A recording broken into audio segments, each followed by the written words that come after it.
Me llamo Valeria Martín y nací en Sevilla, donde las tardes huelen a azahar y las persianas guardan secretos. Aprendí pronto que los adultos también se pierden. Mi padre era un hombre correcto en la mesa y desordenado en el corazón. Cuando doña Mar, la vecina recién llegada del barrio de Triana, empezó a saludar desde el balcón con ese gesto de abanico que parecía un pequeño eclipse. Él dejó de preguntarme por los deberes y empezó a preguntarle a ella por cualquier excusa.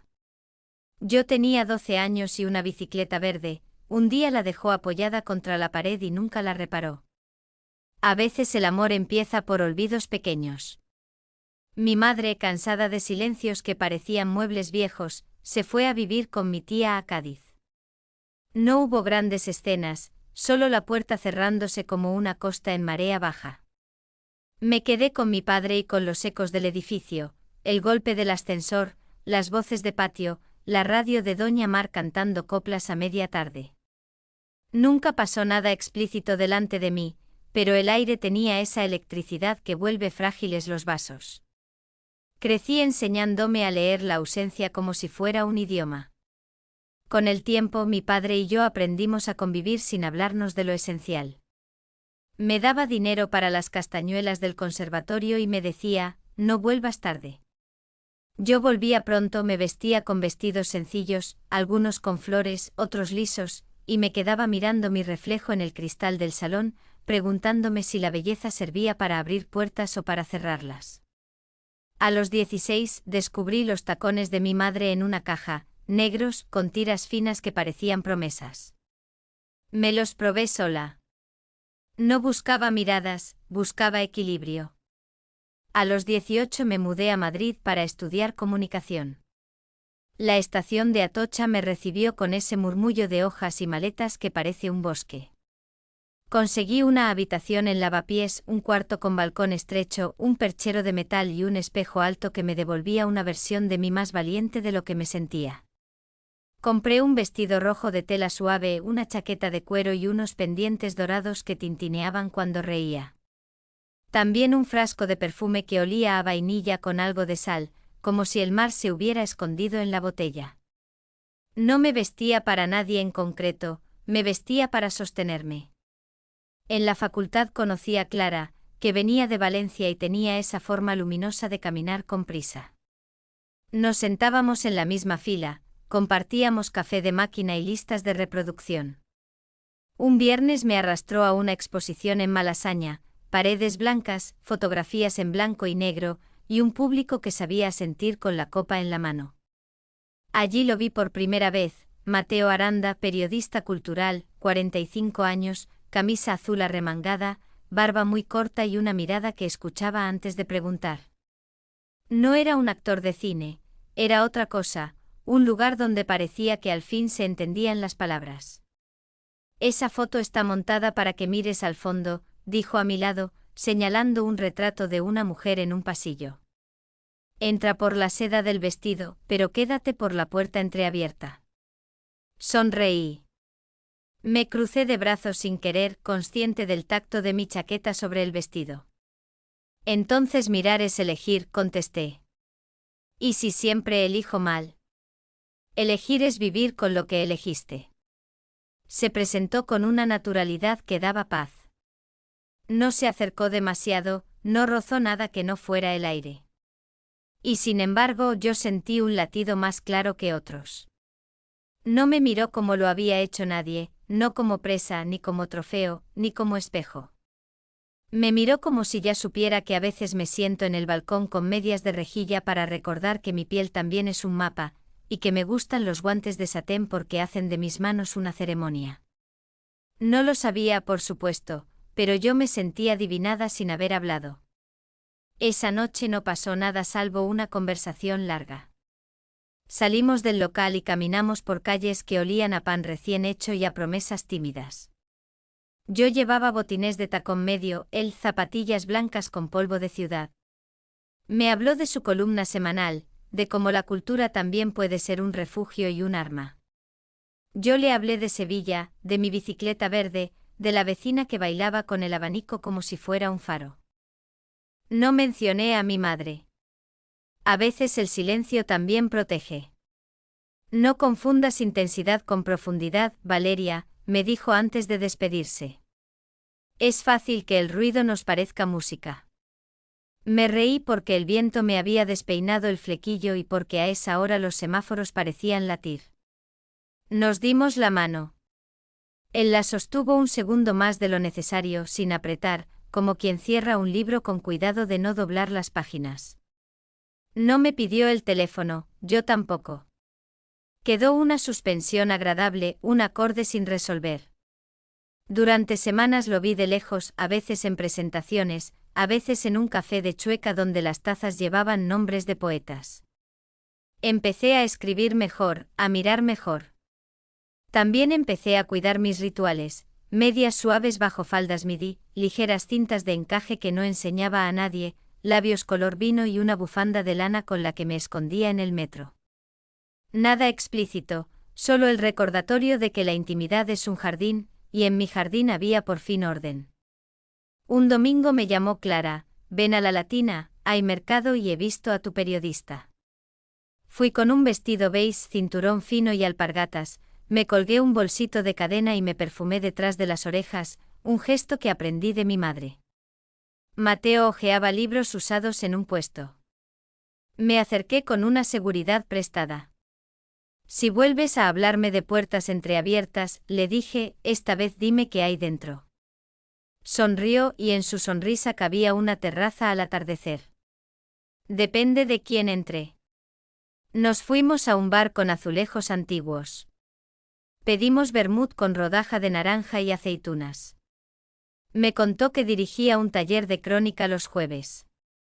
Ven cuando quieras, no hace falta apuntarse. Sentí ese tirón en el estómago que es mitad entusiasmo y mitad advertencia. Lo reconocí, era el mismo tirón que de niña me empujaba a la puerta del balcón de Doña Mar, a mirar lo que no entendía. Esta vez, me dije, entraré con luz. Llegó el jueves. Elegí una falda lápiz azul noche, blusa blanca de botones nacarados y un abrigo camel. El aula estaba medio llena.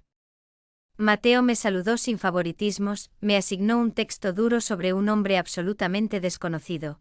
Su tema era la pérdida y cómo las ciudades la camuflan con nians.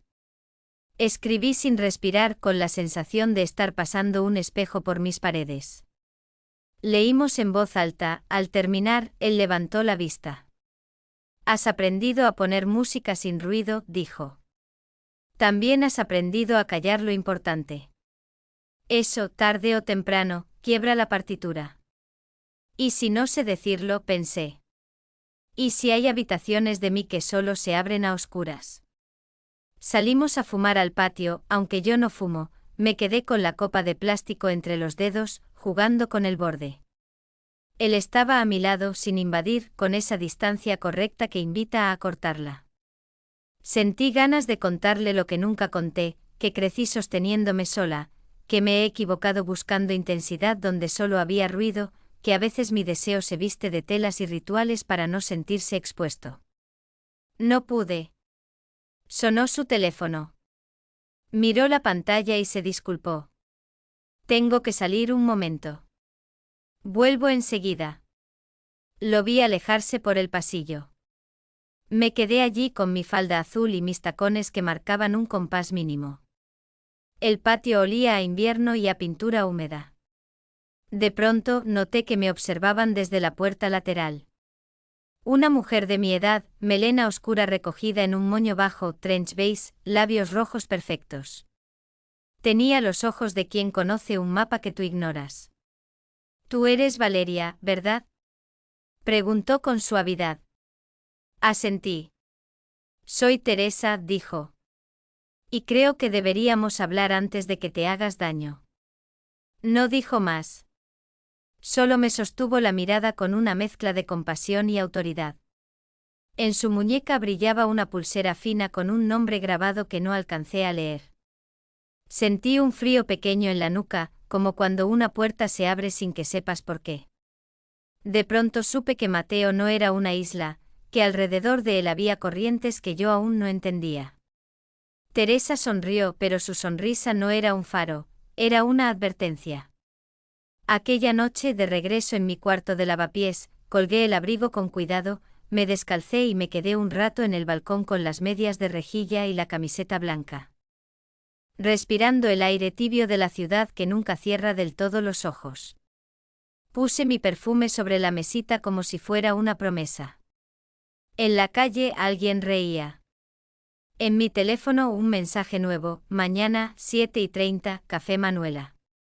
Teresa. No era una invitación, era la llave de una puerta que no sabía si quería abrir. Me dormí tarde con el sonido de la ciudad arrullándome y la certeza de que las historias que parecen empezar por amor a veces empiezan por una advertencia. Teresa llegó puntual a Café Manuela. Yo ya estaba allí con mi falda lápiz azul noche, blusa negra de seda, labios color cereza profunda. En el espejo detrás de la barra veía cómo ella se acercaba despacio, como quien arrastra un silencio. «No te sientes cerca de la pared», me dijo. «En estos sitios, escuchar es un arte». Obedecí sin saber por qué. Teresa pidió café solo, yo un té verde con miel. Se acomodó el moño, cruzó las piernas con elegancia. Parecía una actriz que se había rehecho 1000 veces. «Mateo no es peligroso en el sentido que imaginas», dijo. «Es peligroso porque hace que tu versión de ti misma parezca pequeña». No supe si era advertencia o diagnóstico. «¿Tú lo conoces bien?», pregunté.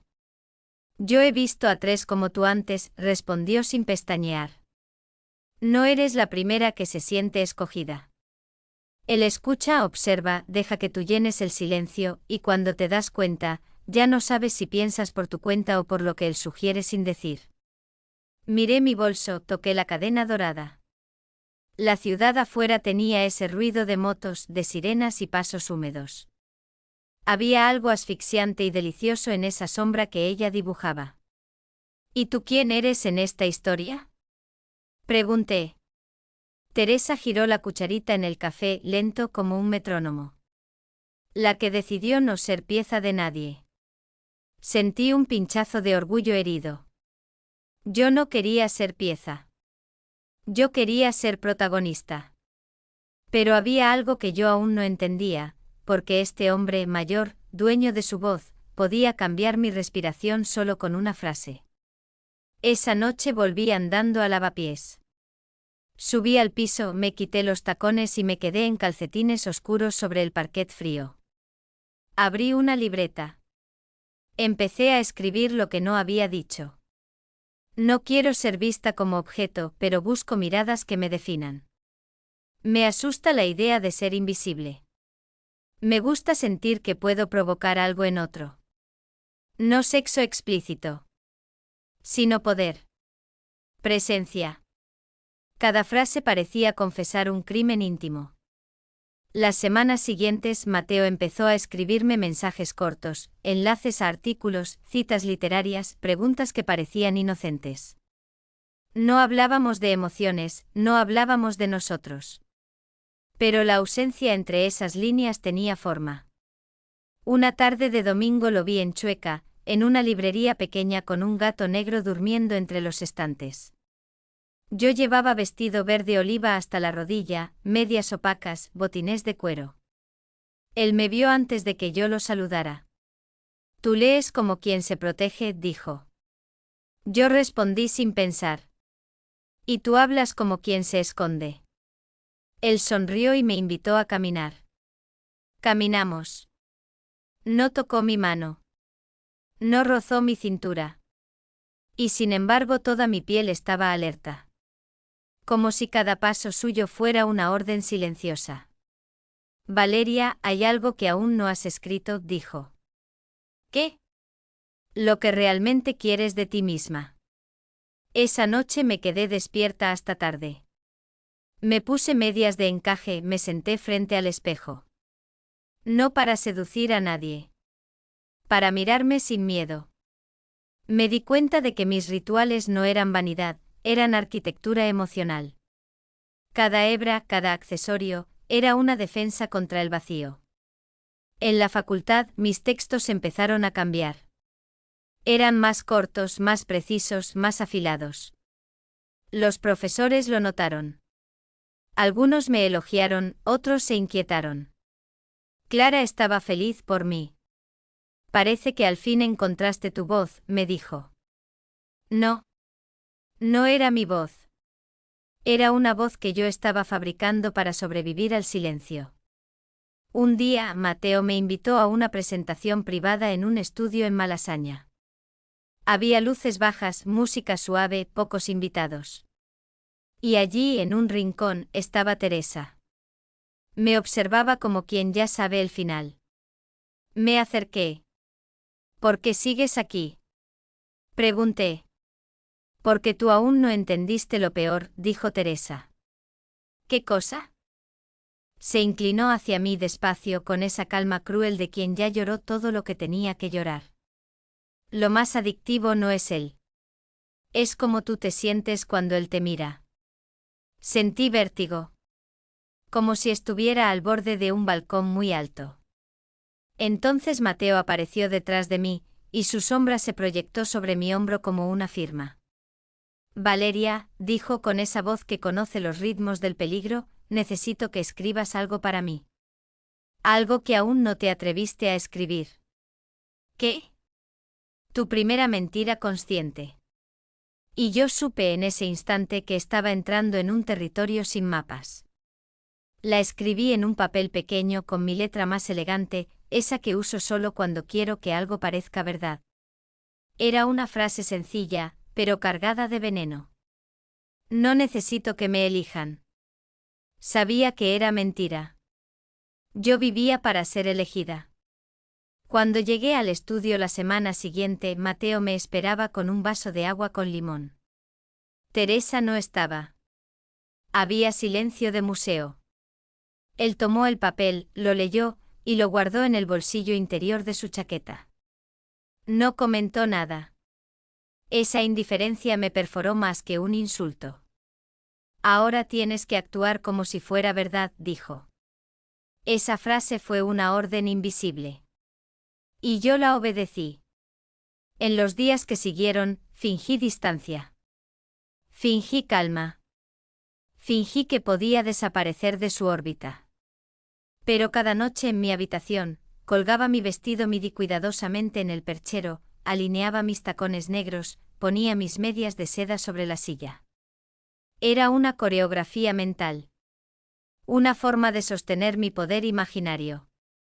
Mi escritura cambió otra vez. Se volvió más oscura, más fría. Empecé a escribir sobre mujeres que caminaban por Madrid con los bolsillos llenos de papeles rotos. En mis relatos había personajes que solo sabían amar si alguien los controlaba. Los profesores lo notaron. Valeria, ¿qué estás escribiendo? Me preguntó uno. Estoy escribiendo mi proceso, respondí. Pero mi proceso no era evolución. Era hundimiento disfrazado de estilo. Un jueves después del taller, Mateo me pidió que lo acompañara a una terraza en la Latina. Llevaba camisa blanca arremangada, reloj plateado, y esa mirada que sabe desarmar sin tocar. Yo llevaba blazer gris, jeans oscuros, botines y un cinturón fino. Me sentía más adulta que nunca. Teresa te ha marcado, dijo él, bebiendo su vino blanco lento. ¿Por qué la necesitas cerca? Pregunté sin rodeos. Porque ella conoce mis límites mejor que yo. Esa respuesta era una bomba envuelta en terciopelo. Entonces lo entendí, Teresa no era su pasado romántico. Era su espejo. Su control de daños. Y yo, empezaba a ser otra variable más en su ecuación. Tú sabes que puedo irme, dije. Pero no te vas, contestó con facilidad extrema. Esa frase me atravesó como un hilo caliente. Porque era verdad. Yo no me iba.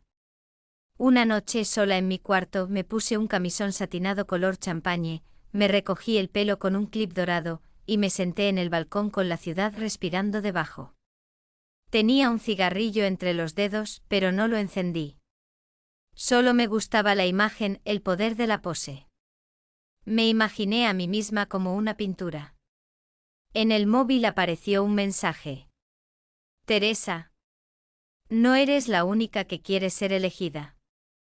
Pero algunas entendemos los precios. Le respondí. ¿Y tú qué precio pagaste? Pasaron minutos sin respuesta. Después llegó un mensaje de ella. Demasiado alto. Por eso te advierto. No para salvarlo a él. Para salvarte a ti. No dormí esa noche. El sábado siguiente Mateo me envió la dirección de un evento privado literario en una azotea de Chueca. Decía, es importante que vengas. No explicó por qué. Yo fui. Llevaba vestido negro ajustado, chaqueta corta, medias finas, perfume de vainilla salada. El aire nocturno era una mezcla de jazz suave y luces bajas. Cuando llegué no encontré a Mateo. Encontré a Teresa. Estaba sola, apoyada en la barandilla, mirando las luces de Madrid. Su perfil era una tragedia completa. ¿Y él? Pregunté. ¿Vendrá? ¿O no a veces hace eso? Para medir tu reacción. Me sentí como un tablero de ajedrez, esperando un movimiento invisible. Valeria, dijo Teresa sin mirarme, lo que está pasando contigo ya le pasó a otras. Y él siempre se mantiene limpio. Tú no. ¿Qué quieres que haga? Pregunté con un nudo en la garganta. Ella me miró directamente sin piedad, sin ternura, sin máscara.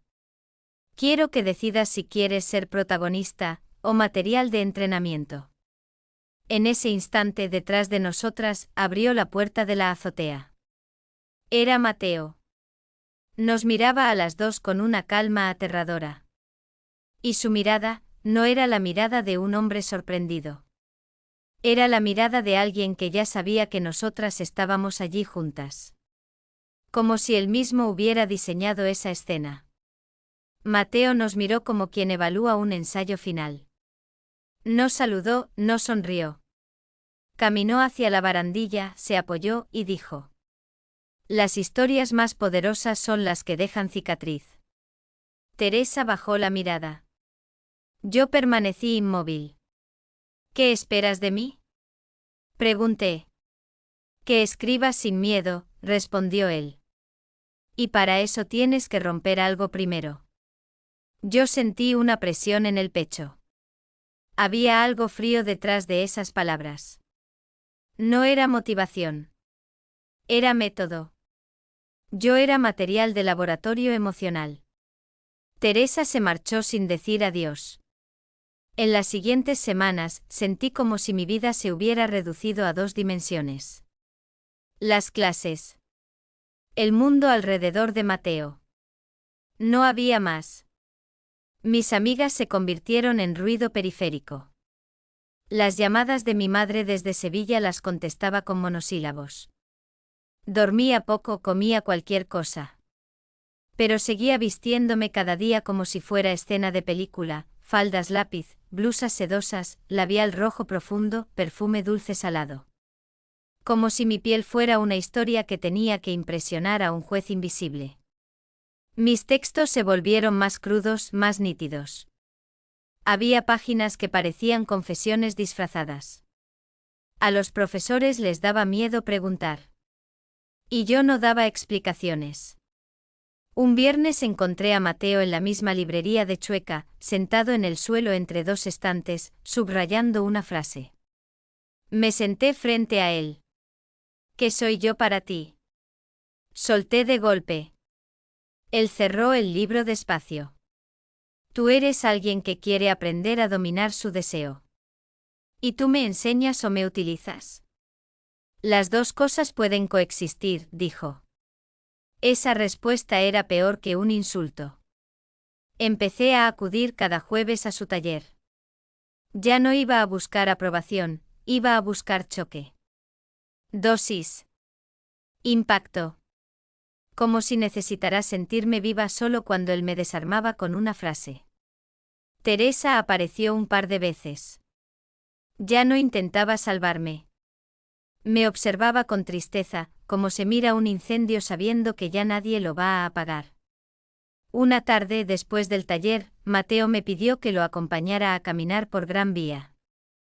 La ciudad tenía olor a palomitas, lluvia y escaparates iluminados. Quiero que escribas algo nuevo, dijo. Algo que te da vergüenza. ¿Qué tipo de vergüenza? La que te obliga a mirarte sin accesorios. Esa frase se me clavó. Yo construía mi identidad a través de accesorios, ropa, texturas, gestos, insinuación silenciosa. Y ahora me pedía desnudar el ego, no el cuerpo. Eso dolía más. Caminé sola hacia casa. Esa noche no me maquillé. Me puse una camiseta blanca simple y me miré en el espejo sin armadura. Me sentí extranjera en mi propio rostro. Me sentí deshabitada. A la semana siguiente Teresa me escribió. ¿Puedes venir al café? Necesito verte. Fui. Ella estaba diferente. Más seria. Más agotada. Me ofreció asiento. Mateo no sabe amar, dijo sin rodeos. Él hace que otros amen por él. ¿Por qué me lo dices ahora? Porque ayer vi tu último texto. Y ya no estás escribiendo para aprender. Estás escribiendo para destruirte. Sentí un nudo en la garganta. No respondí. Teresa tomó aire. A mí también me pasó lo mismo, Valeria. Por eso quiero que escuches algo importante, no esperes que él te salve cuando empieces a romperte. Me levanté. No necesito salvación, susurré. Eso lo dices ahora, respondió ella. Pero el derrumbe no avisa. Salí del café temblando. Esa noche en mi cuarto con las luces apagadas sentí un vacío insostenible. No tenía paz en ninguna parte. Ni en la ciudad, ni en los textos, ni en mi piel. Abrí todas mis cajas donde guardaba mis rituales, medias, collares, cuadernos, cartas. Todo estaba impregnado de esa ilusión de control. Quise llamarlo.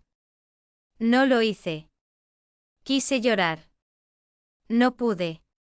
Tuve miedo de mí misma.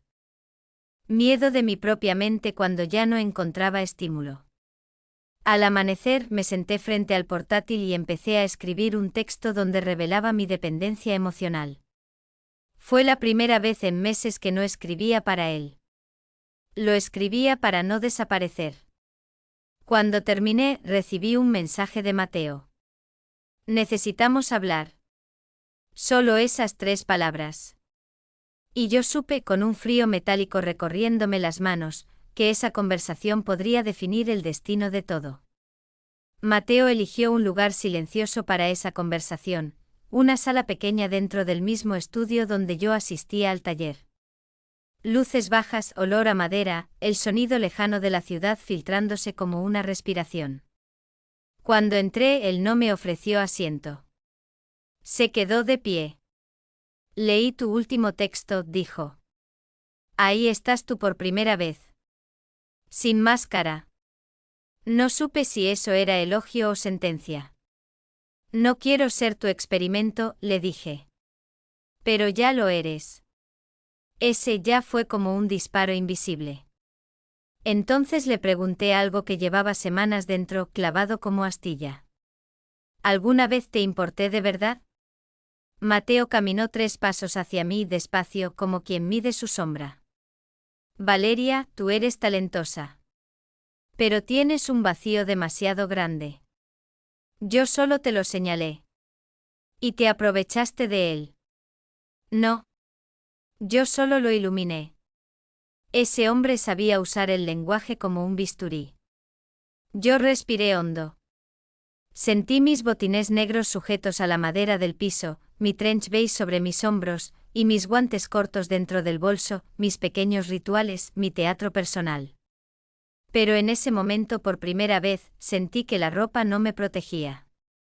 Termina el taller, dijo él. Y después sigue tu camino. No hay más que aprender aquí. Fue la forma más elegante y más cruel de adiós. Yo salí del estudio sin decir palabra. Afuera, la noche de Madrid tenía ese tono dorado de las farolas que maquillan la tristeza. Caminé sin destino. Llegué a mi piso en Lavapiés, abrí la ventana, respiré la madrugada y me quedé sentada en el suelo. El móvil vibró. Era Teresa. ¿Quieres un consejo? No vuelvas a él. Vuelve a ti. No respondí. Con el paso de los días empecé a deshacer mis antiguos rituales. Dejé de maquillarme como en guerra. Dejé de escribir para impresionar. Dejé de pensar que mi poder estaba en mis accesorios. Empecé a escribir por la mañana, sin música, sin perfume. Historias simples, humanas. Y lentamente recuperé algo que había olvidado, mi propia voz interna. Los profesores notaron el cambio. Clara también. Estás más tranquila, dijo. Estoy volviendo a mí, respondí. No le hablé de Mateo. No le hablé de Teresa. Era una cicatriz reciente. No necesitaba exhibirla para validarla. Un mes después abrí la libreta donde Mateo guardó mi mentira. La primera. No necesito que me elijan. La leí muchas veces. Era mentira cuando la escribí. Era mentira cuando él la guardó. Pero ahora ya no lo sé. Porque ya no sentía necesidad de ser escogida. Sentía necesidad de escribir. Metí ese papel en un sobre y lo dejé en la biblioteca de Chueca, en la sección de libros usados, dentro de un tomo antiguo de poesía española. Como un exorcismo tranquilo. Hoy, cuando camino por la ciudad, vuelvo a sentir que pertenezco a los lugares. No a las miradas.